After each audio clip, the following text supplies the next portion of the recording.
मेरे प्यारे दोस्तों, आज मैं एक बहुत इंपॉर्टेंट टॉपिक पर स्पीच देने जा रहा हूँ। फूट डालो राज करो, डिवाइड एंड रूल पॉलिसी। यह सिर्फ एक सेंटेंस नहीं था, बल्कि इतिहास की सबसे डेंजरस पॉलिटिकल स्ट्रैटेजी में से एक था। इस पॉलिसी का मतलब है लोगों को धर्म, जाति, भाषा, क्षेत्र, कला या विचारों के आधार पर बांट दो, ताकि वे आपस में लड़ते रहें और रूलर आसानी से उन पर कंट्रोल कर सकें। इतिहास गवाह है कि जब जब लोग डिवाइडेड हुए हैं, तब तब उनकी फ्रीडम, यूनिटी और प्रोग्रेस कमज़ोर हुई हैं। भारत में इस पॉलिसी का सबसे बड़ा एग्जाम्पल था ब्रिटिश राज। अंग्रेजों ने समझ लिया था कि अगर भारत के लोग यूनाइटेड हो गए तो उन्हें हराना इम्पॉसिबल होगा। इसलिए उन्होंने हिंदू, मुस्लिम, जाति और क्षेत्र के नाम पर लोगों को डिफरेंसेस पैदा करना शुरू किया।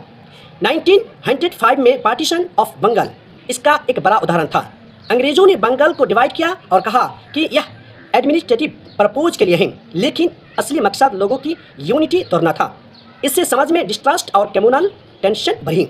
इसके बाद अलग अलग कम्युनिटीज़ के लिए अलग पॉलिटिकल रिप्रेजेंटेशन देकर लोगों में सेपरेशन बढ़ाया गया। धीरे धीरे यह डिवीज़न इतना बढ़ा कि 1947 में पार्टीशन ऑफ इंडिया जैसी दर्दनाक घटना हुई। लाखों लोग बेघर हुए, हजारों लोगों की जान गई और इंसानियत रो पड़ी।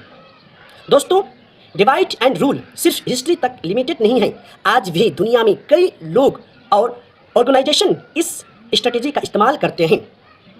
सोशल मीडिया पर fake news, hate speech, communal posts और प्रोपेगेंडा फैलाकर लोगों को आपस में लड़ाने की कोशिश की जाती है। कभी रिलीजन के नाम पर, कभी कास्ट के नाम पर, कभी लैंग्वेज और क्षेत्र के नाम पर लोगों को डिवाइडेड किया जाता है।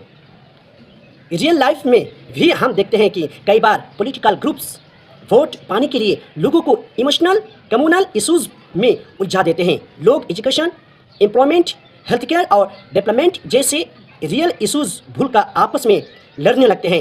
यही डिवाइड एंड रूल की मॉडर्न स्ट्रैटेजी है। अगर सोसाइटी को स्ट्रॉन्ग बनाना है तो हमें यूनिटी, इक्वालिटी और ब्रदरहुड को बढ़ावा देना होगा। भारत का संविधान भी हमें यही सिखाता है। कॉन्स्टिट्यूशन ऑफ इंडिया सभी नागरिकों को इक्वालिटी, फ्रीडम और सेक्युलरिज्म का अधिकार देता है। संविधान कहता है कि सभी धर्म, जाति और समुदाय के लोग इक्वल हैं। महान नेता महात्मा गांधी ने कहा था, हिंदू और मुस्लिम इस देश की दो आंखें हैं।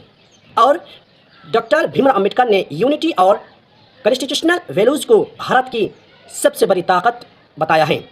दोस्तों, जब लोग एजुकेटेड और अवेयर होते हैं, तब कोई भी उन्हें आसानी से डिवाइड नहीं कर सकता है। इसलिए एजुकेशन क्रिटिकल